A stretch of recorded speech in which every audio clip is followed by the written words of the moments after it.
ধূমপান এবং মদ্যপান স্বাস্থ্যের পক্ষে ক্ষতিকারক, ইহা ক্যান্সারের কারণ।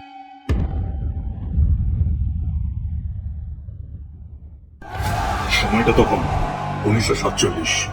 ভারতবর্ষ স্বাধীন হলেও বাংলার অনেক গ্রাম তখন পরাধীনতার অন্ধকারে নিমজ্জিত ছিল। সেখানকার ডাকাত আর জমিদারের ভয়। সেই সময় এক ডাকাত দলের সর্দার ছিল রঘু।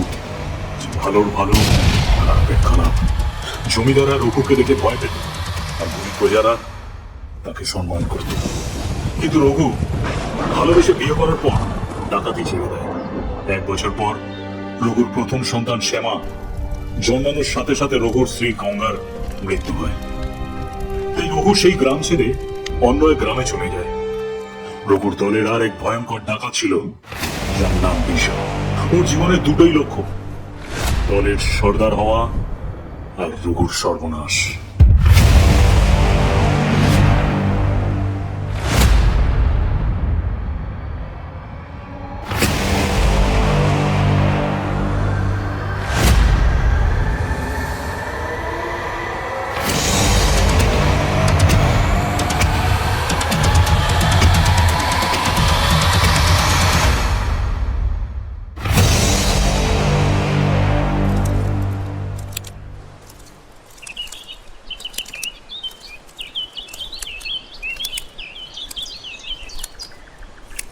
বাবা, মেলায় নিয়ে যাবে না? হ্যাঁ, নিয়ে যাবো তো। আজ বিকেলে নিয়ে যাবো। এখন বাড়ি চলো।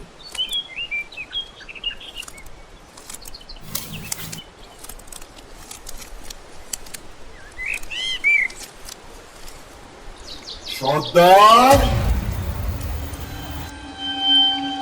কিরে তুই এখানে? তুই কোথা থেকে এলি? সর্দার কেমন আছে তা নিজের চোখে দেখতে এসেছি। বিয়ের পর তো সর্দার একবারও আমাদের খোঁজ নেয়নি, তাই নিজেই চলে এলাম।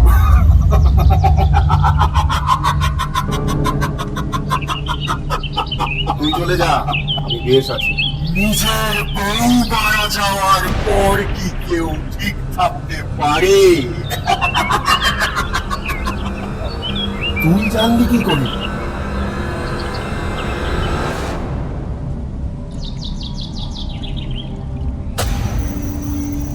আহারে, ছোট্ট একটা মেয়ে মা ছাড়া কিভাবেই বা বাঁচবে?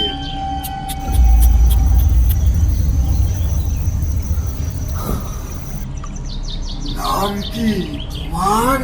শ্যামা। তুমি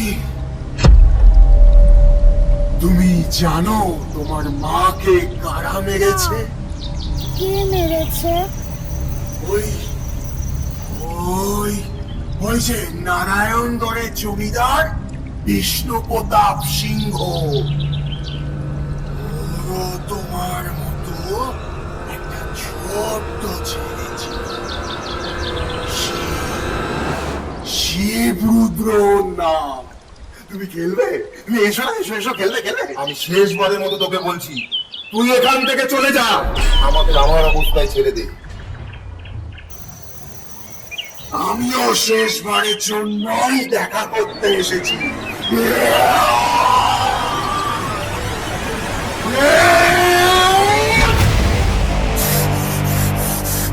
আগুন লাগিয়ে দেওয়া জঙ্গলটা ফুপিয়ে ফুপিয়ে কাঁদছিল, কারণ আগুন লাগানো দেশটাই কাছে যা।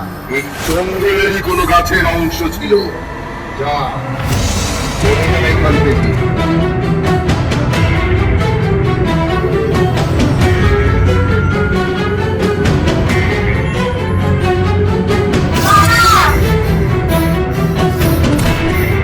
বাবা!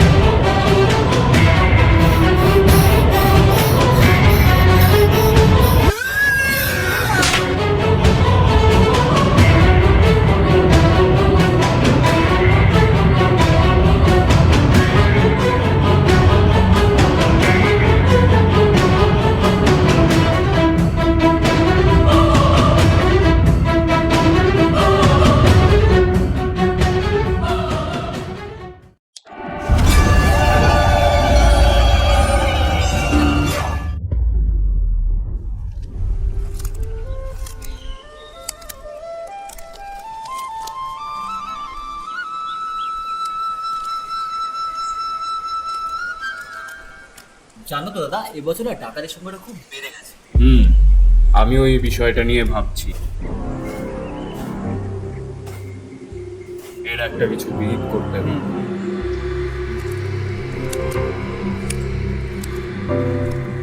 দাদামশাই, ও দাদামশাই, এই নাও, এই জানি তোমার লাগে একটা চিঠি পাঠাইছে।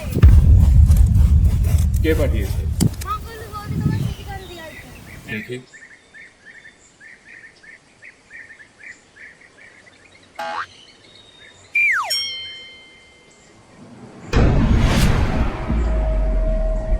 চন্দ্র, হ্যাঁ দাদা। তুমি এখনই রূপালীকে ওর বাড়ি পৌঁছে দিয়ে আমাদের নারায়ণগড়ের জমিদার বাড়িতে পৌঁছে দাও। কেন দাদা, কি হয়েছে? কি লেখা আছে চিঠিতে? তোমাকে সেটা জানতে হবে না, তুমি এখনই রূপালীকে ওর বাড়ি পৌঁছে দিয়েছো। কেন দাদা, বলো না, কিছু কি হয়েছে? আমার ভাইটা না বড্ড বোকা। আমার একটা জরুরি কাজ রয়েছে, ওটা সেরে কাল জমিদার বাড়িতে পৌঁছে যাবে, কেমন? সাবধানে যেও। আসছি রূপালী। রূপালে, হ্যাঁ, কি আছে রে চিঠিতে? আমি জানাম কেমনি? তুমি তো কইছিলে অন্য চিঠিখান পুততে নাই। হ্যাঁ, সেটাও তো ঠিক। চল চল, অনেক দূর যেতে হবে।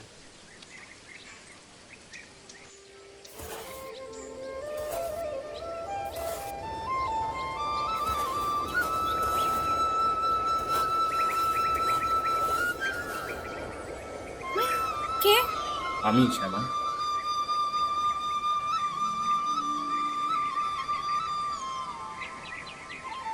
তোমাকে কিছু বলার আছে। জানি, বলো। আমি আজ এই গ্রাম ছেড়ে চলে যাব। কেন? ওই ঘটনা তো 3 বছর হয়ে গেল, আর তুমি এখনো ওই ঘটনা নিয়ে পড়ে আছো। কি হবে এই গ্রামে থেকে? এখানে আসতে না আসতে তো আমি সব হারালাম। একা একা এই গ্রামে থেকে কি বা করব? আর আমি কেউ নই। এভাবে বলো না, তুমি ছাড়া আর যে কেউ নেই আমার। তাহলে শ্যামা, কোথায় যাচ্ছ? দাঁড়াও শ্যামা। না, ভয়। ওরা যদি তোমার কোনো ক্ষতি করে, তোমার কিছু হলে আমি বাঁচবো কি করে বলো?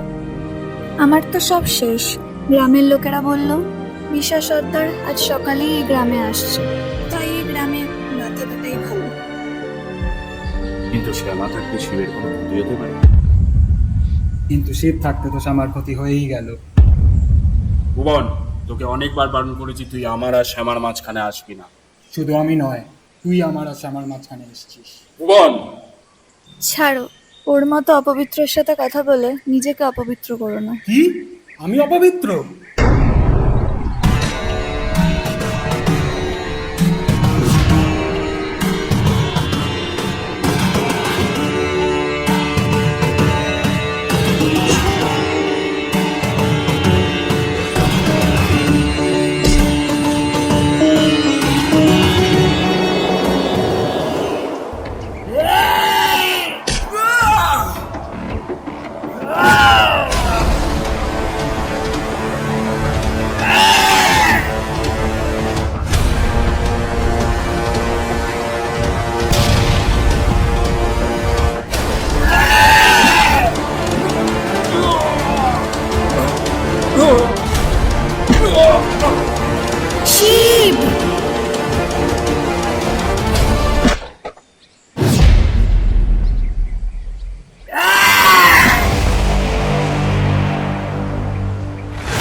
জীবনে কোনোদিন অন্য কোনো মেয়ের গায়ে হাত দেওয়ার আগে আজকের দিনের কথা মনে রাখিস। ছাড়ো শিব, চলো। যা যা, এখান থেকে যা। একটা অপবিত্র মেয়ে হাত ধরে করছিস, সেটা কি তাহলে? ভুবন, ছাড়ো ছাড়ো, চলো এখান থেকে। হ্যাঁ যা যা, ওর হাত ধরে যা। যা।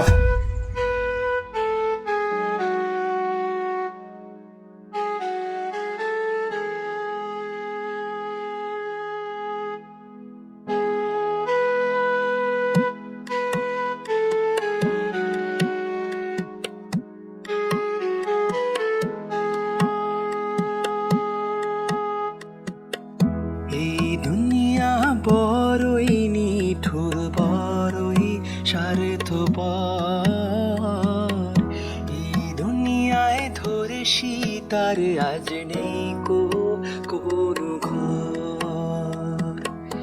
এই দুনিয়া বড়ই নিঠুর বড়ই স্বার্থপর। এই দুনিয়ায় ধরে সীতার আজ নেই কোনো ঘর। গুপ্ত তোমার দশ ভুজা সুপ্ত অন্নপূর্ণা, জাগাও তারে মনের মাঝে তারে ভুলো না।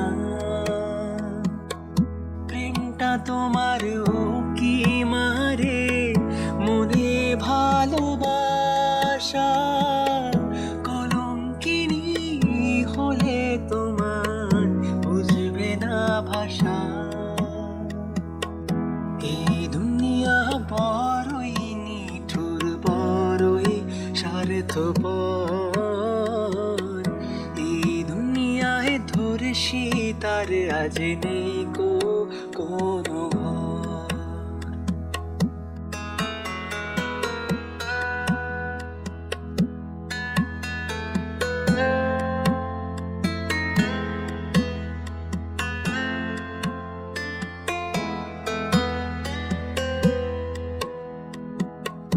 যাদের কাছে আজ তুমি শুধুই কলঙ্কিনী, দুদিন আগে তাদের কাছে ছিলে মায়াবিনী। যাদের কাছে আজ তুমি শুধুই কলঙ্কিনী, দুদিন আগে তাদের কাছে ছিলে মায়াবিনী। পাড়া ঘিরে আলোচিত তোমার নামটা, সেই পাড়াতে নাম পড়েছে তুমি ধর্ষিতা। এই দুনিয়া বড়ই নিঠুর বড়ই স্বার্থপর। এই দুনিয়ায় ধরে সীতার আজ নেই কোনো ঘর।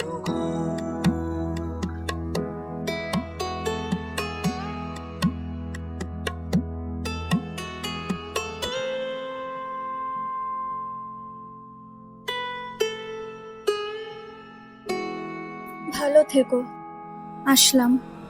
শ্যামা, আর কি আমাদের কোনোদিনও দেখা হবে না? হ্যাঁ, নিশ্চয়ই হবে।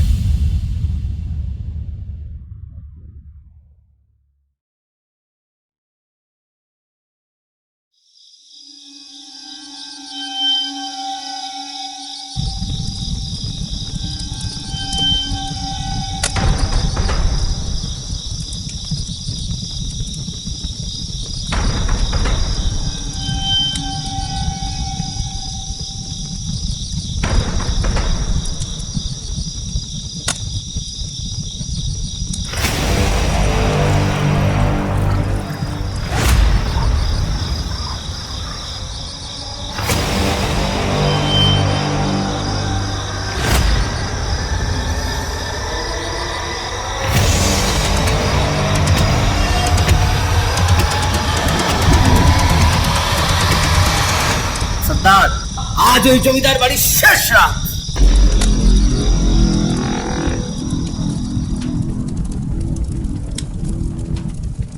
এবার ওরা বুঝবে আপন জন হারানোর কি যন্ত্রণা। আস্তে, দেওয়ালেরও কান আছে, কথায় নয় কাজে করে দেখা। বিশেষ সর্দারকে এই কারণে পাঠিয়েছি, বসে বসে চূড়াপান করার জন্য। আমার সামনে কোনো নয়, নইলে নইলে কি নইলে কি নইলে গলা উঁচু করে কথা বলার মতন গলাও থাকবে না। তাহলে শিবরুদ্রর বাড়িতে ডাকাতিটা কখন হবে? কাল হবে। কাল সূর্যাস্তের সাথে সাথে ওদের জীবনের অস্ত্র চলে যাবে। চলো সর্দার, আজকে সব কটাকে শেষ করে দেবো। চল।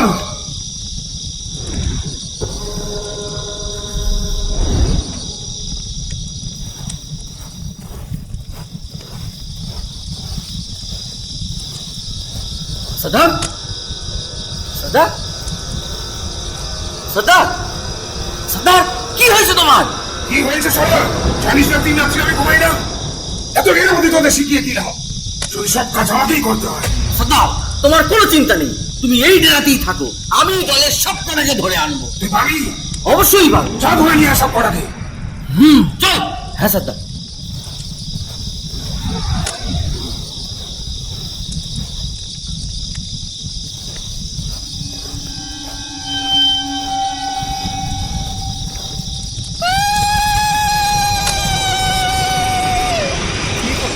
পাগল হয়ে গেল নাকি?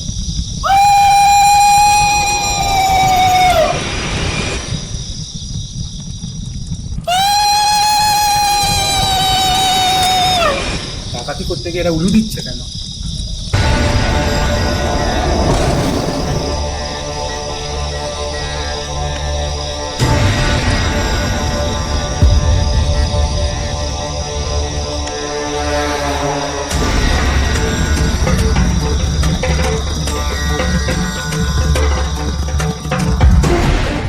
কাকে খুঁজছিস? তারা তো আর এই জগতে নেই রে। কি তাই নাকি?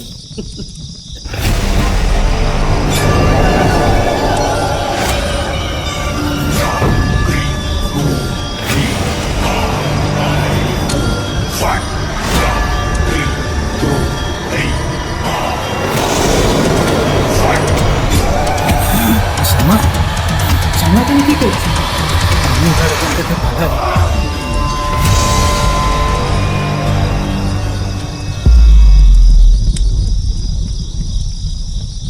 শ্যামা? না, শ্যামা তুমি? ও শ্যামা নয়, ও আমাদের ডাকাত রানী চণ্ডী। কি মানে? 3 বছর আগে তোমার গ্রামে আসা, তোমার বাবা মা মারা যাওয়া, তোমার সম্মান নষ্ট হওয়া, সব কি তাহলে নাটক ছিল? হ্যাঁ, সবটাই মিথ্যে ছিল, একটা নাটক ছিল, আর আমি ছিলাম সেই নাটকের একটা পুতুল। কি? আমার এই অবস্থার জন্য শুধু একজনই দায়ী, কে সে? দিশা। হ্যাঁ, দিশা তোমারও ক্ষতি করেছে? ক্ষতি? ও আমার চোখের সামনে আমার বাবাকে খুন করেছে, আর আমাকে ওই শ্যামা থেকে চণ্ডী বানিয়েছে। কি বলছো তুমি? কিন্তু কেন? আমার বাবাই ছিল এই ডাকাত দলের সর্দার, রঘু ডাকাত। কিন্তু আমার মাকে ভালোবাসার পর বাবা সব ছেড়ে দিল, আর ওদের ডাকাত দলও ভেঙে যায়। আর তারই প্রতিশোধের জন্য আমার বাবাকে খুন করে এই বিশা ডাকাত, আমাকে নিয়ে ভৈরবের হাতে তুলে দেয়। আমি জানতাম ভৈরব সর্দার আমাকে ওর হাত থেকে বাঁচিয়েছে, কিন্তু না, ও ওই দলের একজন। কে বলেছে তুই এসব? সব মিথ্যে। এসব তুই কি বলছিস চণ্ডী? ও শুধু আমার না, তোরও ক্ষতি করেছে। তোর পরিবারের সবাইকে মেরে আমার মতো তোকেও তুলে নিয়েছে।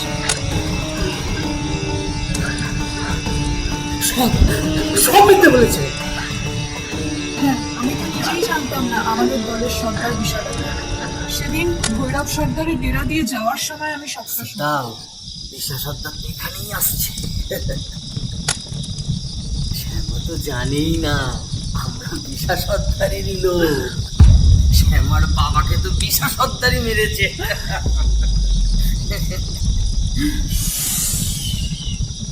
আস্তে আস্তে রে রুদ্র, দেওয়ালেরও কান আছে। হ্যাঁ সর্দার। সেদিন যদি না জানতে পারতাম, তাহলে কোনোদিনও জানতে পারতাম না আমার বাবার আসল খুনিকে। সেই দিনের পর থেকে আমার জীবনের একটাই লক্ষ্য, বিষা ডাকাত। আর আজ বিষা এই গ্রামে আসছে। হ্যাঁ, আজই আমার কাছে একটু চিঠি এসেছিল, তাই আমি জানতে পেরেছি আজই এই গ্রামে কিছু আসবে। তাই তোমাকে সাবধান করে দিয়েছি। আমাকে ক্ষমা করে দিও শিব। এই নাটকটা আমি করেছিলাম যাতে ও তোমাকে মারতে এই গ্রামে আসে, আর আমি বিষয়ের খোঁজটা পাই। বিষয় লেখা এই নাটকের শেষ অধ্যায় আমি লিখব। আমিও তোমার পাশে আছি শ্যামা। আমিও আছি তোর সাথে চণ্ডী। আজই দিশা ডাকাত এই গ্রামে আসবে, আর আজই ওর শেষ দিন। আচ্ছা, তাই নাকি?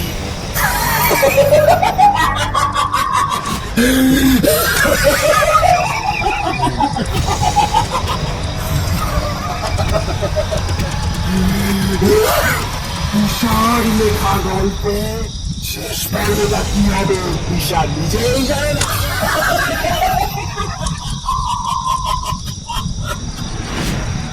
ওদিকে তাকিয়ে দেখ, কিছু চিনতে পারলি?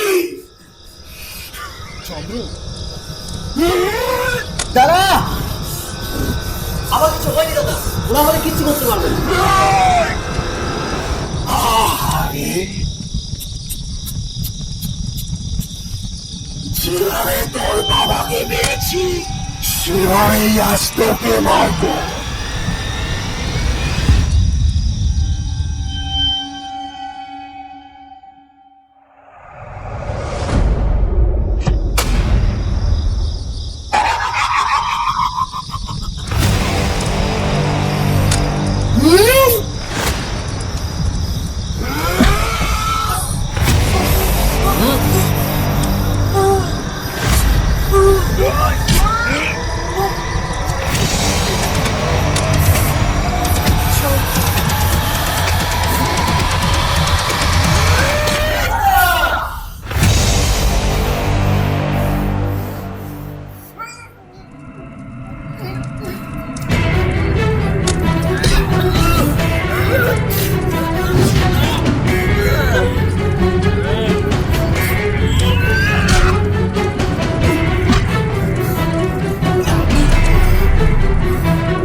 চলো চলো।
শান্ত হও সোনা। সবাই নিজের ভুল বুঝতে পেরেছে, চলো আমাদের সাথে। না, আজ আমি ফিরে গেলে আবার কেউ হয়তো পরিবার হারিয়ে শ্যামা থেকে চণ্ডী হয়ে উঠবে। শ্যামা, আর কি আমাদের কোনোদিনও দেখা হবে না? হ্যাঁ, সময় হলে নিশ্চয়ই হবে।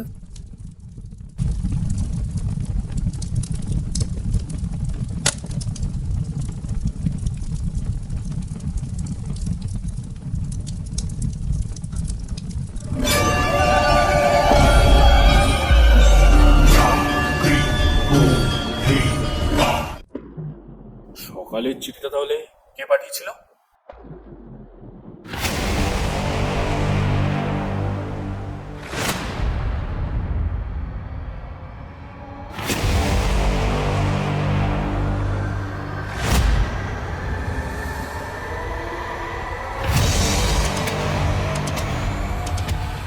এসেছিস?